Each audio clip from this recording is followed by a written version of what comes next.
हुकूमत पंजाब का साद रिजवी की रिहाई के खिलाफ दायर अपील वापस लेने का फैसला। हुकूमत और कालादम तंजीम TLP के दरमियान मुआहदे पर अमल दरामद शुरू। पंजाब भर से गिरफ्तार 860 अफराद रिहा कर दिए गए। मजीद 1000 अफराद की रिहाई का हुक्म आ गया। महकमा दाखिला पंजाब का कहना है कि जिन अफराद के खिलाफ केसेस नहीं थे उन्हें रिहा कर दिया है। जिन अफराद के खिलाफ मुकदमात हैं उन्हें रिहा नहीं किया जा रहा।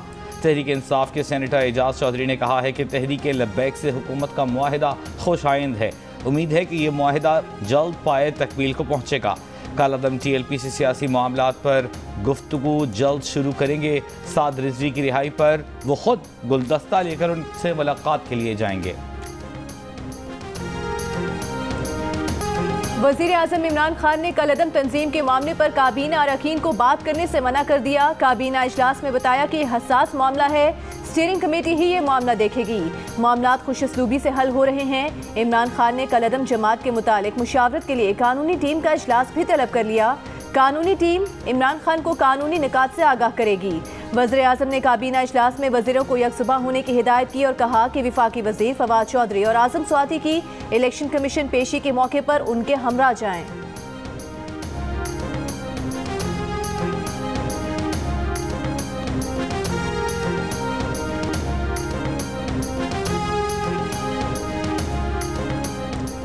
कालादम TLP के मुजाहिरीन वज़ीराबाद में मौजूद। मुजाहिरीन का पार्क और उससे मुत्तसिल मैदान में ख़ैमों में क़याम। रावलपिंडी से लाहौर जाने वाली ट्रेनों का रूट बहाल कर दिया गया। GT रोड पर इस्लामाबाद से गुजरात तक ट्रैफिक बहाल। वज़ीराबाद और गुजरात के दरमियान दरियाए चनाब के पुल पर GT रोड अब भी बंद। खंदक और खारदार तारें अब तक लगी हुई हैं। वज़ीराबाद, गुजरात और गुजरांवाला में इंटरनेट सर्विस भी बहाल न हो सकी। गुजरांवाला में शहीद पुलिस कांस्टेबल अदनान एहसान की नमाज जनाजा पुलिस लाइन में अदा कर दी गई।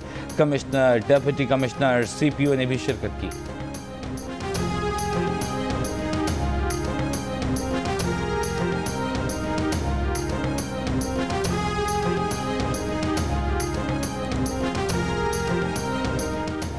विफाकी वज़ीर इत्तलात फवाद चौधरी का कहना है कि एक वक्त था जब सुन्नी तहरीक TLP से ज्यादा पुरतशद्दुद थी। वक्त के साथ ऐसी जमात का खात्मा हो जाएगा।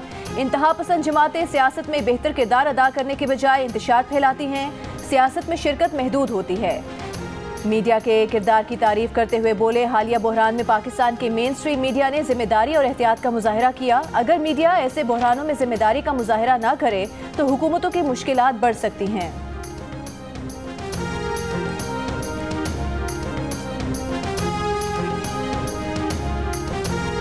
नून लीग के रहनुमा शाहिद खाकान अब्बासी ने कहा है कि वज़ीर आज़म एक ऑर्डिनेंस जारी कर दें, नैब ऑर्डिनेंस का इतलाक सिर्फ मुस्लिम लीग नून पर होगा, ये तमाशा ही ख़त्म हो जाएगा।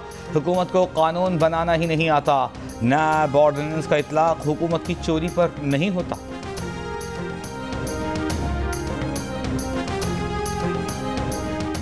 सेनेटर असर अबानी ने कहा कि हुकूमत याद रखे, जो चीते पर सवारी करता है वो फिर चीते के पेट में होता है। तीसरे नैब तरमीमी ऑर्डिनेंस के जरिए चेयरमैन नैब की आज़ादी पर समझौता किया गया है। अब सदर मुमलिकत चेयरमैन नैब को बरतरफ कर सकता है। इल्ज़ाम लगाया कि चेयरमैन नैब के दफ्तर को सियासी इंजीनियरिंग के लिए इस्तेमाल किया गया। चेयरमैन नैब को हटाने के लिए सुप्रीम जुडिशल काउंसिल से इख्तियार वापस लिया गया है। रज़ा रब्बानी ने सवाल उठाया कि क्या ये 18वीं तरमीम से पहले की पोजीशन बहाल करने के इक़दाम हैं।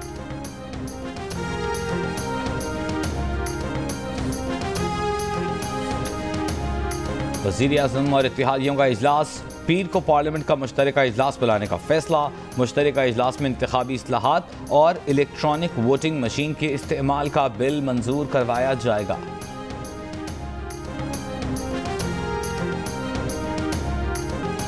T20 वर्ल्ड कप में टीम पाकिस्तान अपना चौथा मैच आज नामीबिया के खिलाफ खेलेगी। सुपर 12 के ग्रुप 2 में ग्रीन शर्ट्स की टॉप पोजीशन। सेमीफाइनल में जगह पक्की करने के लिए एक और कामयाबी दरकार। विनिंग कॉम्बिनेशन में तब्दीली का इम्कान कम। हतमी फैसला टॉस से पहले होगा। कप्तान बाबर आजम कहते हैं कि किसी भी मौके पर रिलैक्स नहीं हो सकते।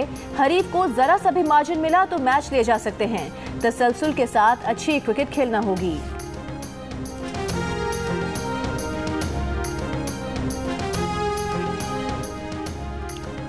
आप मरीख से टाउन प्लानर्स बुलवा लें, वो भी हमारे शहरों का हाल देखकर भाग जाएंगे। हालत यह है कि अब हम गटर भी नहीं बना सकते, वो भी जापानी कंपनी बना कर देगी। Chief justice Pakistan commissioner Faisalabad पर बरहम। तजावुजात और मास्टर प्लान से मुताल्लिक केस की समाअत में कमिश्नर फैसलाबाद से कहा, आप अपने शहर का मास्टर प्लान तक नहीं जमा करा सके, आप यहाँ आए ही क्यों हैं? कमिश्नर फैसलाबाद ने कहा, 2 माह कबल तैनाती हुई है, कुछ वक्त दे दें। चीफ जस्टिस ने कहा, सारी जिंदगी आप वक्त ही लेते रहते हैं, एक नक्शा तक तो बना नहीं सके, अब तो गूगल से 1 मिनट में सब कुछ मिल जाता है, ड्रोन तस्वीर से एक एक मकान का पता चल जाता है। कमिश्नर फैसलाबाद से पार्क्स, प्लेग्राउंड की तफसीलात तलब, वागुजार कराए गए सरकारी पार्क्स में शजरकारी का हुक्म।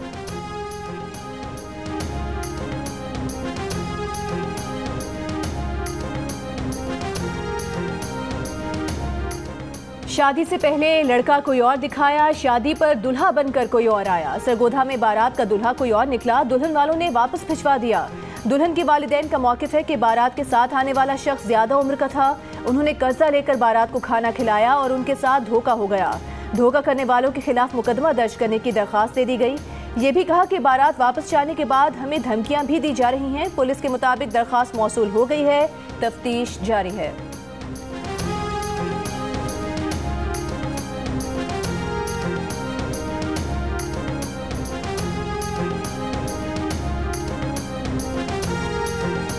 किसी सरकारी अस्पताल में छाती के कैंसर के इलाज और मेमोग्राफी की सहूलत मौजूद नहीं, सुप्रीम कोर्ट के रिमार्क्स। अदालत ने मुल्क में छाती के सरतान के बढ़ते केसेस पर नोटिस ले लिया।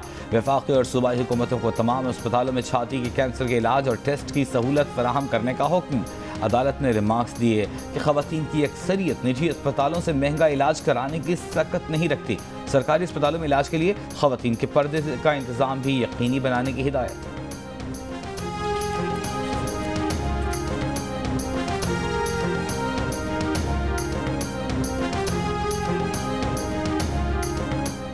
हैदराबाद में कोरोना मुस्बत केसेस की शरह 3% हो गई। कराची में शरह 1% और सिंध भर में 2% रही। पंजाब में कोरोना मुस्बत केसेस की शरह 1% से नीचे, लाहौर में 2% से कम। मुल्क में कोरोना से मजीद 10 अफराद इंतकाल कर गए। 457 नए केसेस रिपोर्ट। मुस्बत केसेस की शरह 1.16% रही।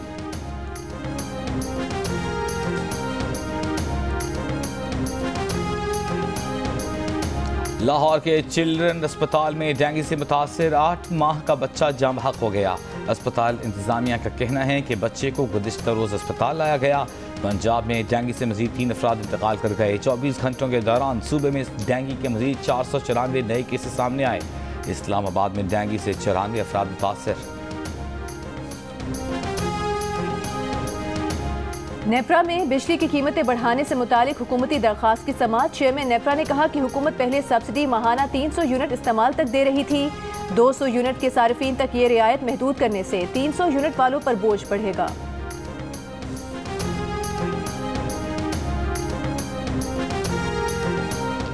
पेशावर हाईकोर्ट ने नेबरहुड और विलेज काउंसिल इलेक्शन गैर जमाती बुनियादों पर कराने को गैर आईनी करार दे दिया। इलेक्शन कमीशन को नेबरहुड और विलेज काउंसिल इंतखाबात जमाती बुनियादों पर कराने का हुक्म। Khyber Pakhtunkhwa local government act के खिलाफ दायर दरखास्तों पर फैसला सुना दिया गया। दरखास्तें अपोजिशन जमातों के अरकान असम्बली ने दायर की थीं। पेशावर में बल्दियाती इंतखाबात के लिए कागजात नामजदगी की वसूली आज दूसरे रोज भी जारी। उम्मीदवारों की गैर हतमी फहरिस्त 9 नवंबर और पोलिंग 19 दिसंबर को होगी। सहाफ़ियों के खिलाफ जराइम से तहफ़्फ़ुज़ का आलमी दिन। पाकिस्तान का शुमार बदकिस्मती से उन ममालिक में होता है जहाँ सहाफ़ियों के खिलाफ जराइम में मुलविस अफराद कानून की गिरफ्त से दूर रहते हैं। कमेटी टू प्रोटेक्ट जर्नलिस्ट के सालाना ग्लोबल इम्प्यूनिटी इंडेक्स में पाकिस्तान का एक बार फिर 9वां नंबर। फहरिस्त में सहाफ़ियों के पुरस्कार और गैर हलशुदा कत्ल के पेश नज़र सोमालिया को दुनिया का बदतरीन मुल्क करार दिया गया। भारत फहरिस्त में 12वें नंबर पर है।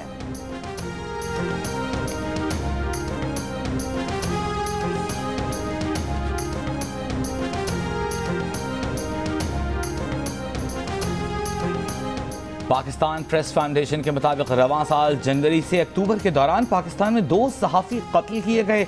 इक़्ताम क़त्ल, जिस्मानी तशद्दुद और ज़दोकों के 27 वाक़यात रिपोर्ट हुए। मुलव्विस कई मुजरिमान का आज तक सुराग नहीं मिल सका। सहाफ़ियों को ऑनलाइन हिरासा करने के वाक़यात में भी इजाफा हुआ।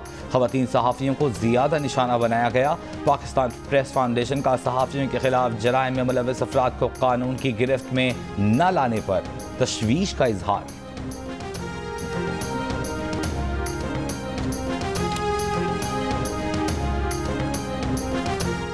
विफाकी काबीना ने मोहम्मद असफर एहसन को चेयरमैन बोर्ड ऑफ इन्वेस्टमेंट मुकर्रर करने की मंजूरी दे दी। तकर्रुरी का नोटिफिकेशन जल्द जारी किया जाएगा। Asfar Ehsan institute of financial markets of Pakistan के बोर्ड ऑफ डायरेक्टर्स के रुकन और मार्केटिंग एसोसिएशन पाकिस्तान के नायब सदर हैं।